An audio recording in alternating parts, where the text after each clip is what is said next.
Donald Trump अरब ममालिक पे जब जब दबाव डालते हैं कि इस लड़ाई में मेरा साथ दो, तो अरब ममालिक ये चाहते हैं, यानी जो हुकूमत है यूएई की, वो ये चाहती है कि ईरान के साथ लड़ाई हो जाए तो हो जाए, और दीगर ममालिक भी ये चाहते हैं। मिसाल के तौर पे कतर जो है वो गुरेज करता है, लेकिन कतर के बिल्कुल साथ बहरीन जो है उसका और तरह का अंदाज है, उर्दन का और तरह का अंदाज है।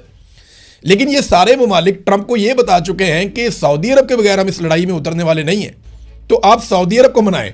तो ट्रंप ने सऊदी अरब के बादशाह के बारे में, या मोहम्मद बिन सलमान जो प्रिंस हैं, उनके बारे में जिस किस्म के अल्फाज इस्तेमाल किए, वो फ्रस्ट्रेशन यहीं से निकली है कि तमाम अरब ममालिक कह रहे हैं कि हम सऊदी अरब के बगैर लड़ाई में नहीं जा सकते। और अरब ममालिक एक बात समझते हैं, देखें वो सारे ये चाहते हैं कि ईरान कमज़ोर हो, ये हकीकत है। मैं आपसे झूठ बोलूँगा नहीं, मैं बिला वजह आपको इस्लामी भाईचारा नहीं बेचूंगा। मैं आपको साफ बता रहा हूँ कि अरब ममालिक ये चाहते हैं कि ईरान कमज़ोर हो जाए, ईरान ताकतवर ना रहे, उसकी कैपेसिटी लड़ने की या किसी को सपोर्ट करने की ख़त्म हो जाए। ये अरब ममालिक बिल्कुल ये चाहते हैं, लेकिन वो अपनी इस चाहत के लिए खुद लड़ना नहीं चाहते। वो ये चाहते हैं कि ये काम कोई और कर दे उन्हें। हाँ, वो पैसे देने के लिए तैयार है, वो अड्डे देने के लिए तैयार है। उन्होंने बेशुमार डॉलर्स दिए, अरबों डॉलर दिए, उन्होंने अपने अड्डे दिए, उन्होंने फैसिलिटेट किया है, लेकिन वो इस लड़ाई को लड़ना नहीं चाहते, वो खुद सामने आना नहीं चाहते। और देखें, वो इसकी एक और रीज़न भी है ना, इसके ऊपर एक अवामी रद्द-ए-अमल भी आएगा कि खलीजी ममालिक या गल्फ़ के ममालिक जो हैं वो इसराइल के साथ मिलकर ईरान पे हमलावर हों, तो एक अवामी रद्द-ए-अमल वहाँ भी आएगा, और पाकिस्तान अगर शामिल हो जाएगा तो पाकिस्तान के साथ भी आएगा। अब खलीजी ममालिक ने ट्रंप को साफ बताया कि सऊदी अरब के बगैर हम इस जंग में नहीं जाएंगे, और सऊदी अरब गुरेज कर रहा है, और उसकी एक बड़ी वजह जो है वो तुर्की, मिस्र और पाकिस्तान है। वो सऊदी अरब को इंगेज कर रहे हैं कि नहीं, आपने इस लड़ाई से अपने आप को बचाना है। देखिए, अमरीकी दिफाई निज़ाम जिन मामलात को नहीं संभाल सका, पाकिस्तान का दिफाई निज़ाम क्या वहाँ पे बेचता है, हम कैसे संभालेंगे?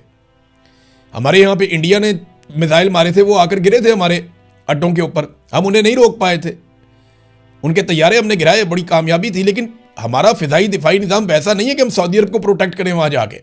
वो अमेरिका का दुनिया का नंबर 1 है, रशिया और अमेरिका के पास है ना दुनिया के टॉप के।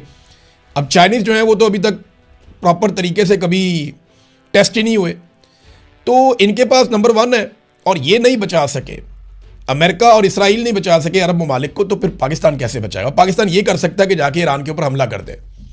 अब उस हमले के नतीजे में जो पाकिस्तान के अंदर होगा वो पाकिस्तान की एस्टेब्लिशमेंट अच्छी तरह जानती है। तो अमेरिका के डोनाल्ड ट्रंप जो है वो मामले की संगीनी को समझ नहीं रहे, और समझने से शायद कासिर हैं, वो लगातार गलतियां कर रहे हैं और दुनिया को एक खतरे की तरफ धकेलते चले जा रहे हैं। डोनाल्ड ट्रंप बिल्कुल वैसे ही रिएक्ट कर रहे हैं जैसे पाकिस्तान की मिलिट्री एस्टेब्लिशमेंट ने किया। पाकिस्तान की मिलिट्री एस्टेब्लिशमेंट ने सिर्फ अपनी ज़ाती बका और अपने फ़ायदे और अपने इक़्तिदार और अपनी ताकत के बारे में सोचा, और पाकिस्तान को तबाही और बर्बादी से दो चार कर दिया, हर चीज़ को उधेड़ के रख दिया, सिर्फ अपने आप को बचाया। डोनाल्ड ट्रंप भी अपने आप को, अपनी सियासत को बचाने के लिए अमेरिका को और पूरी दुनिया को खतरे में डाल रहा है। अमेरिका की चौधराहट तो उसने मलियामेट कर दी है, अब पूरी दुनिया को एक खतरे में डाला हुआ है, और दुनिया इस खतरे को समझ रही है। दुनिया में जितने समझदार लीडर हैं, जितने बड़े लोग हैं, जितने लोग दिफा को समझते हैं, वो सारे लोग लगातार ये कह रहे हैं कि आप आग से खेल रहे हैं। अगर ये जंग फैल गई तो ममालिक ने पहले से तय किया हुआ है कि कौन कहाँ खड़ा होगा, और कई ममालिक ने तय किया हुआ है कि उन्हें किस सूरत में न्यूट्रल रहना है, इस लड़ाई से बाहर रहना है। अगर ये लड़ाई फैल गई तो ये लड़ाई बहुत लंबी जाएगी और पूरी दुनिया को इसका खुमियाजा भुगतना पड़ेगा। देखिए, खलीजी ममालिक का नुकसान कोई छोटा नहीं है। आपनाए हुर्मत से क्या कुछ गुजरता है, इसका अंदाज़ा आप यहाँ से लगा लें। एक साबिक सफ़ीर हैं जोहर सलीम साहब, उन्होंने ये इन्फॉर्मेशन दी है। मारिया मेमन साहबा के साथ बैठे थे, उन्होंने ये इन्फॉर्मेशन दी। उन्होंने कहा जी यहाँ खाली तेल नहीं गुजरता, दुनिया का 20% तेल तो चलो यहाँ से गुजरता है, दुनिया की 31% गैस भी यहीं से गुजरती है आपनाए हुर्मत से। दुनिया का 34% फर्टिलाइज़र जो खाते हैं वो भी यहाँ से गुजरती हैं, और ये भी रुकी हुई हैं। और अगर ये मामला ऐसे ही रुके रहते हैं तो दुनिया में कहत आ सकता है। बहुत सारे ममालिक का इन्हिसार है इस फर्टिलाइज़र के ऊपर, इस फ्यूल के ऊपर, इस गैस के ऊपर, और अगर ये नहीं जाता तो ज़रूरी ज़मीनों को बहुत नुकसान हो जाएगा और फूड सिक्योरिटी के प्रॉब्लम पैदा हो जाएंगे। अब मैं आपको एक चीज़ बताता हूँ कि नुकसान एक्चुअली हुआ कितना, यानी ये जितने भी अरब ममालिक हैं इनका अब तक का जो नुकसान है वो कितने अरब डॉलर का है। ये तो वो मोटा मोटा तखमीना है जो मैं आपके सामने रखने वाला हूँ। नंबर 1, इनका जो नुकसान हुआ वो इनकी जो बंदरगाहों की आमदन है उसका जो नुकसान है वो तकरीबन कोई $14.5 अरब का नुकसान एक महीने की लड़ाई में हो गया। फिर इसके बाद तेल और गैस की जो बरामदात का नुकसान है वो लगभग $21.5 अरब का नुकसान हो गया। हवाबाजी जो एविएशन और जो सियाहत का नुकसान हुआ है वो लगभग $40 अरब का नुकसान हो गया। अच्छा, ये बड़े बड़े नुकसान आते हैं, अगर इनको आप देखें तो 75 से 80 अरब डॉलर का ये बहुत बड़ा नुकसान है एक महीने के अंदर, ये अरब ममालिक को, खलीजी ममालिक को हो गया।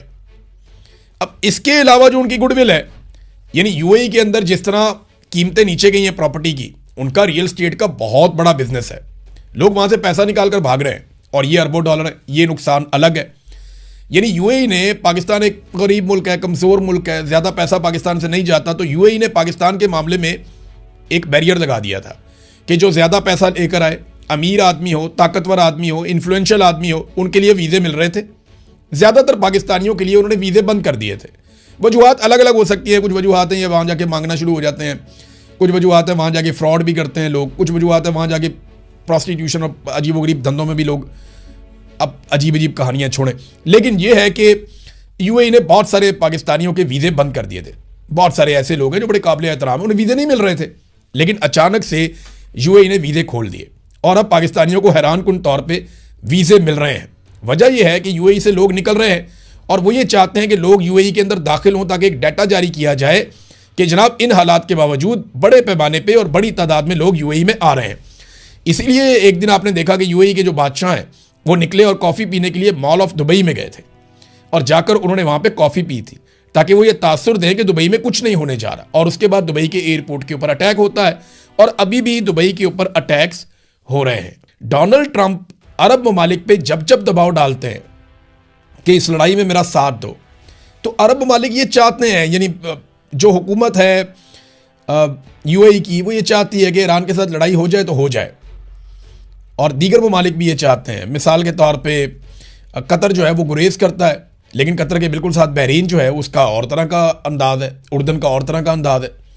लेकिन ये सारे ममालिक ट्रंप को ये बता चुके हैं कि सऊदी अरब के बगैर हम इस लड़ाई में उतरने वाले नहीं हैं, तो आप सऊदी अरब को मनाएं। तो ट्रंप ने सऊदी अरब के बादशाह के बारे में, या मोहम्मद बिन सलमान जो प्रिंस हैं, उनके बारे में जिस किस्म के अल्फाज इस्तेमाल किए, वो फ्रस्ट्रेशन यहीं से निकली है कि तमाम अरब ममालिक कह रहे हैं कि हम सऊदी अरब के बगैर लड़ाई में नहीं जा सकते। और अरब ममालिक एक बात समझते हैं, देखें वो सारे ये चाहते हैं कि ईरान कमज़ोर हो, ये हकीकत है। मैं आपसे झूठ बोलूँगा नहीं, मैं बिला वजह आपको इस्लामी भाईचारा नहीं बेचूंगा। मैं आपको साफ बता रहा हूँ कि अरब ममालिक ये चाहते हैं कि ईरान कमज़ोर हो जाए, ईरान ताकतवर ना रहे, उसकी कैपेसिटी लड़ने की या किसी को सपोर्ट करने की ख़त्म हो जाए। ये अरब ममालिक बिल्कुल ये चाहते हैं, लेकिन वो अपनी इस चाहत के लिए खुद लड़ना नहीं चाहते। वो ये चाहते हैं कि ये काम कोई और कर दे उन्हें। हाँ, वो पैसे देने के लिए तैयार है, वो अड्डे देने के लिए तैयार है। उन्होंने बेशुमार डॉलर्स दिए, अरबों डॉलर दिए, उन्होंने अपने अड्डे दिए, उन्होंने फैसिलिटेट किया है, लेकिन वो इस लड़ाई को लड़ना नहीं चाहते, वो खुद सामने आना नहीं चाहते। और देखें, वो इसकी एक और रीज़न भी है ना, इसके ऊपर एक अवामी रद्द-ए-अमल भी आएगा कि खलीजी ममालिक या गल्फ़ के ममालिक जो हैं वो इसराइल के साथ मिलकर ईरान पे हमलावर हों, तो एक अवामी रद्द-ए-अमल वहाँ भी आएगा, और पाकिस्तान अगर शामिल हो जाएगा तो पाकिस्तान के साथ भी आएगा। अब तक के लिए इतना ही। अपना ख्याल रखिएगा, अपने चैनल का भी। अल्लाह हाफ़िज़।